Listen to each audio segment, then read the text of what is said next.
Assalamualaikum warahmatullahi wabarakatuh. Kita awali edisi kali ini dari yang lagi rame. Apa ya yang lagi rame? Wasit. Aduh, capek saya kalau bahas kelakuan tukang parkir KW ini. Makin hari bukan makin bagus, tapi makin hancur.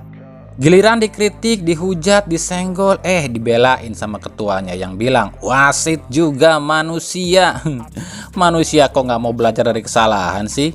Inilah akibatnya terlalu sering dimanja dan dibelain, jadi ngelunjak. Apalagi nggak ada istilah dihukum nih sekarang, yang makin ngelunjak lah para wasit.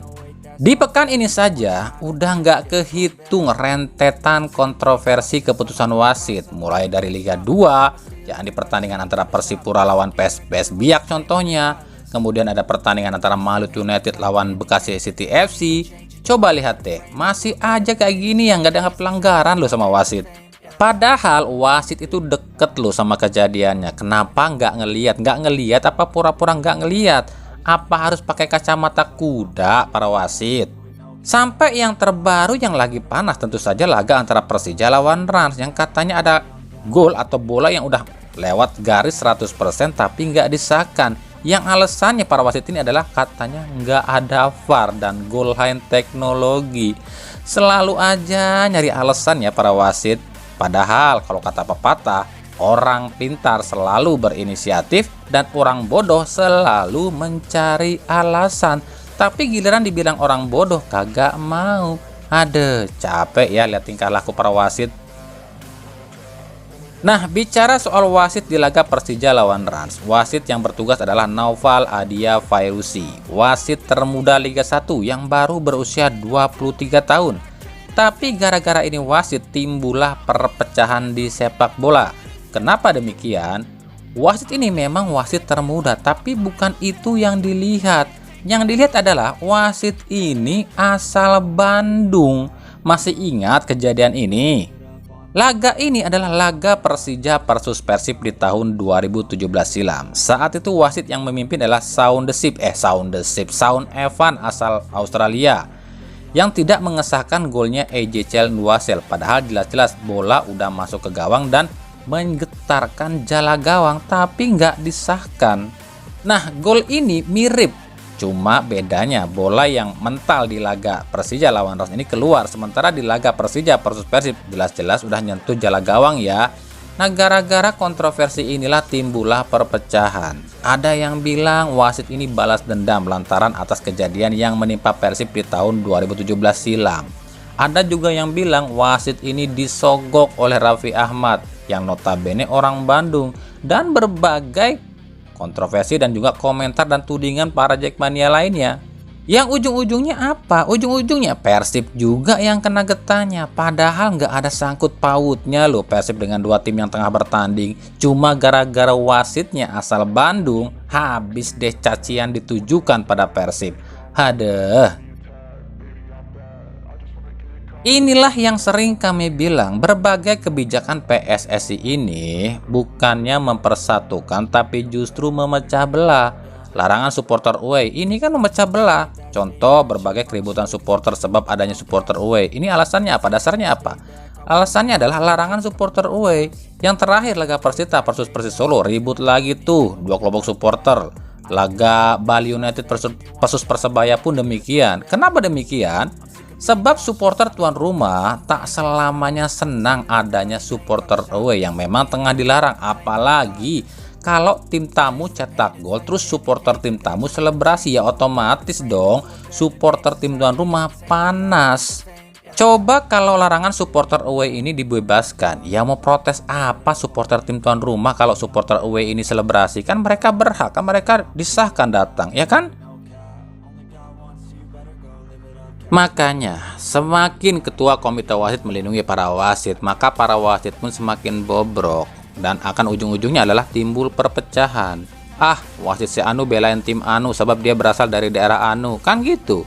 Terus, apa PSSI nggak mikir ke situ ya? Ya enggak lah. PSSI mah semakin banyak keributan, semakin senang karena semakin banyak duit yang akan diambil dari denda. Miris banget ya sepak bola kita, sibuk dandanin timnas tapi liganya bobrok. Aduh, ciri khas banget Indonesia nih. Padahal udah banyak yang bilang loh, kalau mau majuin sepak bola itu wasit dulu dibenahi, baru supporter dibenahi, dan terakhir barulah klub yang dibenahi. Ini mah yang diutamain timnasnya doang sih. Aduh, sampai kapan sepak bola kita akan seperti ini?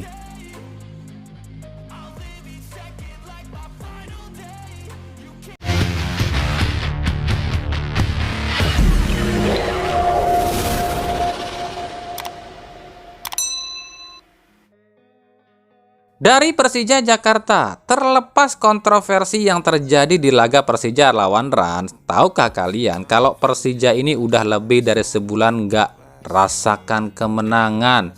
Oke, kita akan bahas sedikit ya statistik Persija selama sebulan ini. Yang pertama, hanya raih 1 kali kemenangan dari 10 laga terakhir, yakni saat menang 1-2 atas Persik Kediri di pekan ke-12. Sisanya dari 10 laga, Persija hanya raih 5 hasil imbang dan 3 kali kekalahan. Yang kedua, rekor tak terkalahkan di kandang akhirnya putus di tangan Rans. Ya, musim ini Persija belum terkalahkan saat main di kandang, tapi rekor ini putus oleh Rans. Yang ketiga, Persija hanya terpaut 7 poin dari tim zona degradasi. Yang keempat, Persija jadi tim yang paling sedikit catatkan shot on goal di Liga 1 dari 16 laga, yakni hanya mampu ciptakan 27 tembakan ke gawang saja, meskipun 20 diantaranya berbuah gol. Persija kalah dari Bayangkara FC yang meskipun cuma baru bisa cetak 7 gol, tapi total tembakan ke gawang Bayangkara lebih tinggi, yakni 28 tembakan.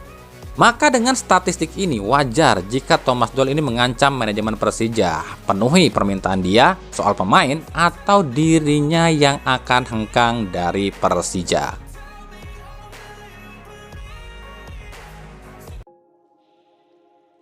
Di sisi lain, selain gol yang dianulir, ada kontroversi kartu merah Rizky Ridho. Kami sudah jelaskan ya, kartu merah Rizky Ridho ini tuh kontroversi sebab pelanggarannya Rizky Ridho ini intensitasnya nggak terlalu tinggi. Cuma dibalik itu semua, Ridho ini pun tengah jadi sorotan, khususnya di kalangan Jackmania. Pemain yang beberapa hari ini jadi bahan rumor akan pindah ke Persib ini semakin membuat Jackmania ini bertanya-tanya, ada apa dengan Ridho? Di timnas, Ridho tampil luar biasa, 2 laga 2 gol, dan jadi bek tersolid versi FIFA. Tapi di Persija begitu kembali ke klub 1 laga 1 kartu merah, dan di laga ini Ridho mainnya jauh di bawah perform. Para Jackmania pun semakin panas kuping setelah Rahmat Irianto ini kembali mengunggah postingan berfoto dengan Edo dan Ridho dengan gambar mata yang seolah-olah memanas-manasi jika Ridho akan dibajak oleh Persib. Apalagi setelah ada kabar Persib akan melepas Victor Igbonevo yang bisa saja digantikan oleh Ridho. Tapi jangan salah loh, bisa saja kan foto ini justru Edo dan Rian yang ke Persija.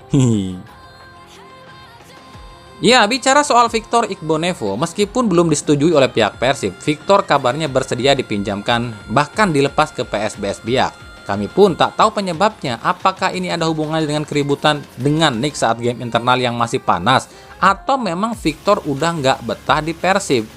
Maka dengan kenyataan ini wajar jika Boyan Hodak tengah mengincar satu bek lokal. Selain untuk menggantikan posisi Victor Igbonevo, bek lokal ini pun mungkin akan menggantikan posisi Jupe yang di putaran kedua nanti resmi didaftarkan sebagai asisten pelatih di Persib. Jadi ada 2 slot kosong di lini belakang Persib. Inilah yang membuat rumor jika Persib ini sengaja memerintahkan Irianto untuk merayu Ridho ke Persib. Tapi kami pastikan ya, selain Ridho yang dirumorkan, memang ada sejumlah pemain belakang yang tengah didekati Persib seperti Andi Setio, Bagas Adi, dan M. Zainuri. Tapi ini semua baru sebatas rencana loh ya. Di sisi lain, seperti yang kami bilang, usai lawan 2 tim 5 besar yakni Persebaya dan Borneo FC, Boyan Hodak akhirnya bisa bernafas lega. Sebab ya udah bisa nih melihat sisi mana yang dibutuhkan Persib dan pemain mana yang akan dilepas dan dipertahankan. Meskipun hingga sejauh ini belum ada berita resmi soal pemain mana yang akan diambil atau dibuang oleh Boyan Hodak, tapi santer di media sosial, bahkan media sosial dalam dan luar negeri, ada 5 nama yang tengah diseleksi Boyan Hodak. Yang pertama adalah Hakimi Rosli, striker KL City berusia 20 tahun yang sejauh ini cetak 1 gol dan 1 assist. Yang kedua, T. Saravanan, gelandang box to box KL City berusia 26 tahun. Yang ketiga, Zafri Yahya, gelandang asal Malaysia asal klub KL City berusia 25 tahun. Yang keenam, Romel Morales, striker asal Kolombia berusia 26 tahun yang sejauh ini baru cetak 1 gol. Dan yang kelima, Paulo Josue, gelandang naturalisasi Malaysia asal Brazil yang memang anak kesayangan Boyan Hodak. Kami pribadi no comment kalau soal ini, sebab ini baru sebatas rumor dan kami pun nggak yakin Hodak ini akan melepas salah satu pemain asing Persib saat ini. Sebab Persib saat ini udah punya 7 pemain asing, ini aja udah bikin pusing, gimana mau nambah. Tapi kembali kami katakan, segala kemungkinan dalam dunia sepak bola bisa saja terjadi. Tapi kami bisa pastikan satu hal di sini, yakni DDS stay di Persib. DDS tolak tawaran klub raksasa Liga 1 yang nawarin kontrak sama DDS ini 1M. Tapi Persib nawarin 2M ke DDS yang akhirnya DDS pun stay di Persib. Dari Persita Tangerang resmi akan memulangkan Yohanes Kandaimu dan Wildan Ramdhani dari Persebaya. Kandaimu dan Wildan kabarnya sudah setuju untuk balik lagi ke Persita, guys. Bersama Kandaimu, kabarnya juga ada nama Alwi Slamet yang kabarnya pun akan setuju gabung ke Persita Tangerang. Persita tinggal tunggu keputusan Persib dan Febri Haryadi aja nih, mau gabung apa enggak nih ke Persita. Begitu juga dengan bek asal PSIS M Sabila pun kabarnya juga akan diboyong ke Indomik Arena. BTW ada nama Dionatan Machado juga loh, ex gelandang Persik Kediri yang juga kabarnya akan diboyong Persita. Menarik banget ya. Mungkin Dionatan ini akan gantian Bustos kali ya.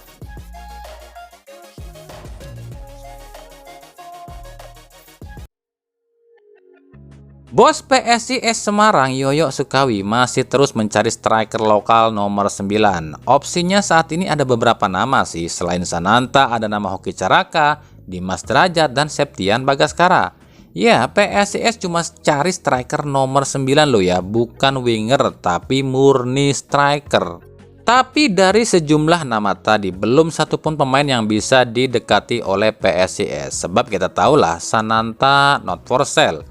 Hoki Caraka pun juga. Dimas Derajat lagi nego sama Persib. Ya, yang tersisa cuma Septian Bagaskara dari Dewa United. Nah, siapa tuh yang mau diambil? Dari Persikabo, kekalahan 2-3 dari PSIS Semarang di pekan ke-16 semakin memperpanjang rekor Aji Santoso di Persikabo yang belum pernah menang saat membesut Persikabo. Lalu apakah ini benar ini kutukan Aji Santoso sendiri yang memakan Aji Santoso? Sebab Aji pernah bilang siapapun yang keluar dari Persebaya maka jangan harap akan sukses di klub lain. Tapi rupanya Aji tak memikirkan ke sana. Aji tetap pada rencananya merombak 70% skuad Persikabo. Sejumlah pemain kabarnya akan dilepas, baik pemain asing maupun pemain lokal. Setelah ada Guntur Triaji yang dipinjamkan ke PSMS Medan, lalu mencoret 2 pemain asing Pedrinho dan Kovacevic, yang terbaru Aji Santoso pun kabarnya akan meminjamkan Alvin Tuasalamoni ke Persela Lamongan. Oke, ini analisa kami loh ya. Aji membuang 2 pemain asing, otomatis Aji akan datangkan 2 pemain asing baru. Lalu Aji membuang Guntur Triaji dan berharap mungkin ya M Hidayat atau Alwi Slamet yang bisa gantikan Guntur. Lalu Aji membuang Alvin dan berharap Arif Catur bisa gabung ke Persikabo. Berarti jika sesuai prediksi tinggal Diki Indrayana di kiper yang mungkin akan digantikan oleh Andika Ramadhani dari Persebaya. Lalu ada Didik Wahyu atau Andi Setio yang akan dibuang dan digantikan oleh Rizwan Lauhin. Dan tentu saja Komarudin yang mungkin akan digantikan oleh M Iqbal. Ya, kita tunggu aja lah.